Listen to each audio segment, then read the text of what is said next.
Assalamualaikum warahmatullahi wabarakatuh. Pertemuan 12 pengolahan sumber daya air. Kita lanjutkan. Kalau pertemuan sebelumnya masih membahas soal institusi, sekarang kita yang di sini ya, komponen yang kedua. Sekarang kita masuk ke komponen yang ketiga, instrumen manajemen. Itu ada sekian. Dan pertemuan 12 ini kita bahas 5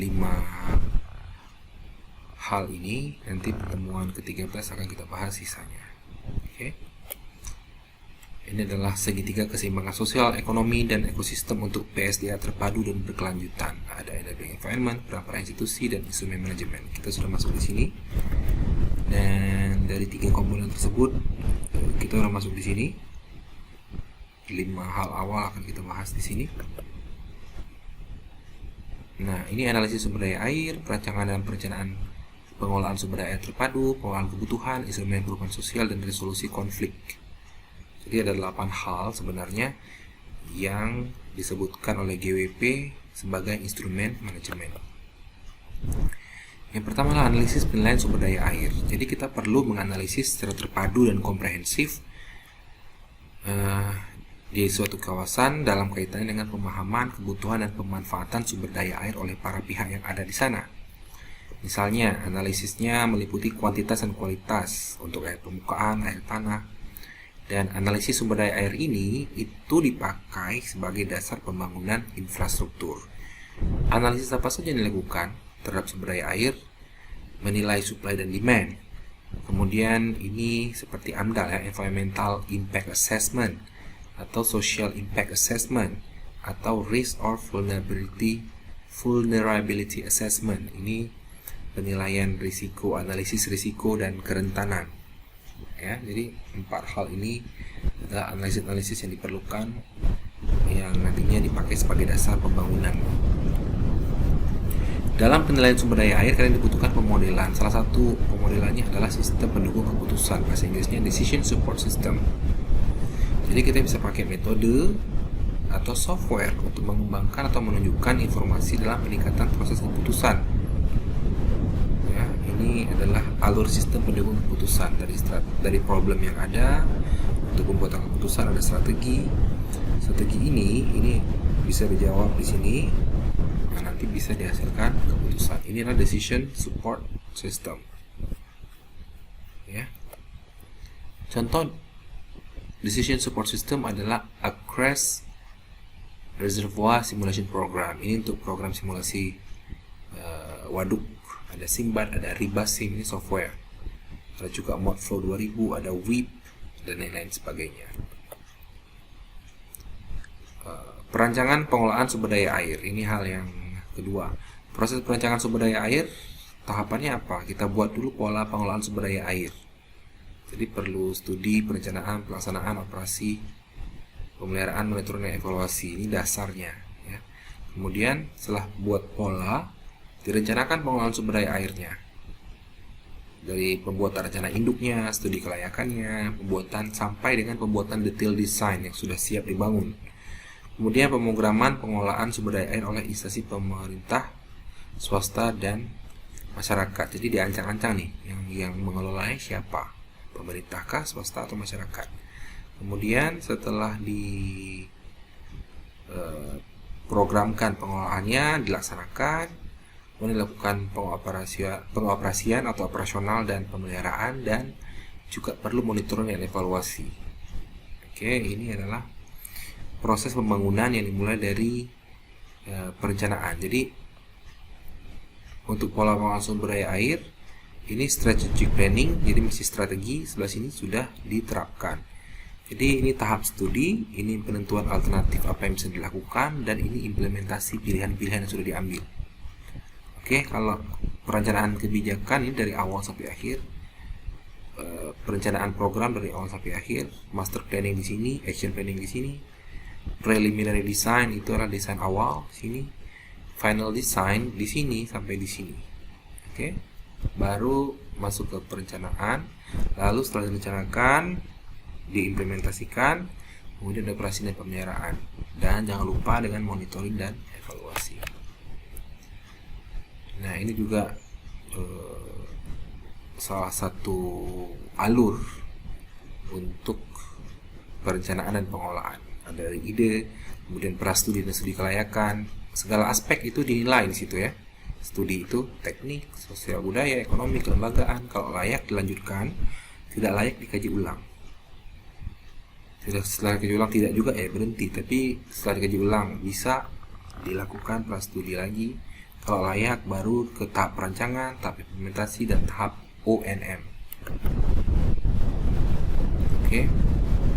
Nah, ini juga sketsa proses pembangunan pada umumnya dalam dimensi waktu ya. Jadi ini dari ide ada sampai implementasi, kemudian ini ketika mulai diresmikan mungkin ya proyeknya, ini umur proyek 50 tahun ke depan. Di awal itu keluar biaya modal ya, dari ide, studi, alternatif, didesain, diimplementasi. Kamu bisa lihat ini frame waktunya ya, 1 tahun, 2 tahun mungkin, ini 3 tahun dari alternatif pilihan apa yang diambil, kemudian sampai ke desain, kemudian diimplementasi 5 tahun. Ini 50 tahun proyeknya. Ada biaya tahunan yang dikeluarkan, ada biaya manfaat atau benefit yang didapatkan dari proyek tersebut. Kemudian ada yang namanya perancangan DAS. Rencana DAS itulah rencana aksi alat yang menjelaskan kerangka pengelolaan air yang berhubungan dengan sumber daya tanah dan air di DAS. Ya, jadi penting ikut serta semua pihak dan masyarakat untuk mengimplementasi dan kesuksesan rencana DAS. Nah, perencanaan DAS itu biasanya diaplikasikan dengan baik pada kondisi di mana ada forum pengelolaan DAS yang sudah terbentuk. Ya, kemudian ada juga pengelolaan bencana. Manajemen bencana harus menyeluruh dan terpadu. Ini adalah proses, jadi harus kontinu dan bukan tindakan periodik. Ya, ada unsur-unsur manajemennya di sini, ada manusia, ada alam, infrastruktur, institusi, keuangan, kebijakan, legalitas, dan kemampuan pengelolaan. Nah, ini adalah siklus bencana. Dalam perencanaan pengelolaan sumber daya juga perlu dikaji. Dari misalnya, ini jauh sebelum bencana harus ada action plan. Rencana kalau ada bencana gimana nih? Atau bagaimana cara mencegahnya? Kemudian dilakukan preventif. Kalau terjadi bencana, ini pra bencana ya, ada mitigasi, ada persiapan kesiagaan. Kemudian di saat bencana, dampak dan responnya apa yang dilakukan, dan pasca bencana ada recovery dan ada studi untuk memperbaiki yang sebelakang ini. Hasil studi itu direncanakan dan dikembangkan, kemudian dilakukan action plan lagi, begitu seterusnya. Komponen berikutnya dari alat-alat manajemen adalah pengelolaan kebutuhan. Jadi buat apa pengelolaan kebutuhan? Tujuannya untuk dapat menggunakan air secara efisien dan efektif, baik dari kuantitas dan kualitas. Jadi kita perlu melakukan apa dalam mengelola demand? Yaitu kita tingkatkan efisiensi pemakaian, kita daur ulang dan penggunaan kembali, kemudian meningkatkan efisiensi suplai air dan pemanfaatan air secara berkesinambungan atau conjunctive use. Bagaimana pengelolaan kebutuhan yang perlu dilakukan? Ya, ini satu, meningkatkan efisiensi pemakaian. Caranya pendidikan, memberikan insentif, subsidi, ya. Kemudian yang kedua, daur ulang, buang kembali, peningkatan efisiensi suplai air. Ini efisiensi supply. Efisiensi supply berarti misalnya kalau PDAM, dia harus memastikan pipanya tidak bocor, ya, dengan membangun DMA misalnya, memelihara sistem supply, memperbaiki jaringan. Kalau di irigasi, mengganti jenis saluran tanah menjadi pasangan batu karena lebih efisien. Kalau tanah dia akan meresap, ya. Kemudian melakukan pemanen air hujan, membangun situ, membangun embung. Itu untuk meningkatkan efisiensi suplai air. Kemudian komponen berikutnya dari alat-alat manajemen adalah instrumen perubahan sosial. Jadi kita perlu merubah sosial. Caranya bagaimana? Pendidikan, baik formal atau non formal, mengkomunikasikan. Ya, ini bentuk informasi dan berkomunikasi, misalnya banyak media ya, telepon, SMS, email, faksimile, konferensi, simposium, material tertulis, dan lain-lain. Ya, selanjutnya kita di sini partisipasi. Ini adalah instrumen perubahan sosial juga. Peningkatan dan perluasan partisipasi ke semua pihak dalam pengelolaan sumber daya air, termasuk peran wanita, adalah hal sangat penting dalam mengelola sumber daya terpadu. Jadi kita bisa melakukan kampanye dan komunikasi yang tepat agar bisa mendapatkan perhatian banyak pihak untuk akhirnya sadar dan terlibat atau berpartisipasi dalam pengelolaan sumber air. Nah, selanjutnya komponen berikutnya untuk alat manajemen adalah resolusi konflik. Konflik pasti terjadi, jadi kita perlu mempersiapkan resolusi. Ya, konflik itu adalah bentuk interaksi sosial, nggak bisa dihindari. Jadi kita perlu resolusi. Resolusi itu adalah bagaimana pengelolaan pertikaian dapat dicari solusi terbaiknya. Ya. Jadi secara umum tingkatan partisipasi dalam pengelolaan sumber daya air itu meliputi tidak terlibat dan berpartisipasi, bermitra dan sebagai pemain utama. Ya. Kemudian konsensus building itu perlu dibangun. Kesepahaman dan kesepakatan itu strategi atau pendekatan yang dipakai untuk dialog kebijakan sumber daya air intersektor. Jadi konsensus ini sangat berguna menyelesaikan situasi konflik tingkat rendah sampai sedang. Oke, inilah instrumen-instrumen yang berkaitan dengan konsensus, pelatihan bersama, dialog kebijakan, dan negosiasi.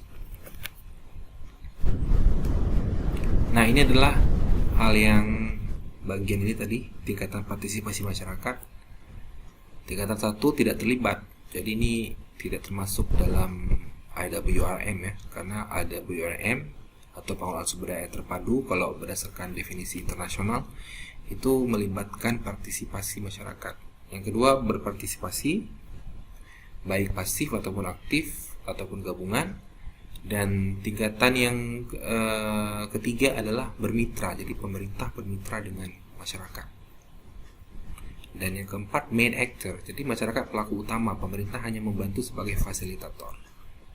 Ya, semakin kesini itu semakin turun konfliknya karena masyarakat makin terlibat.